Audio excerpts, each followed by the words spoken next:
Minkejja li l-istat tat-toroq fil-Mosta xejn mhu tajjeb, il-Viċi Kap tal-Partit Nazzjonalista jħoss li jista' jmur quddiem il-Mostin b'wiċċu minn quddiem.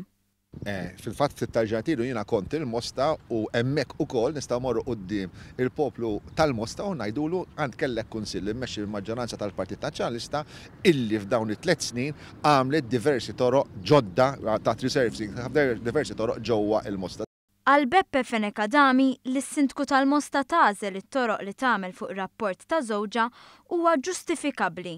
Ġustifikabbli wkoll li l-kunsillira ma ġewx informati bir-rapport u li s-sindku ma ddikjarax konflitt ta' interess. Is-sindku tat spjegazzjoni, is-sindku żgur ma użax fondi tal-Kunsill Lokali biex sar dak ir-rapport. Staqsejna lil Beppe Fenekadami jekk hux kuntent bl-istat tat-toroq fil-Mosta.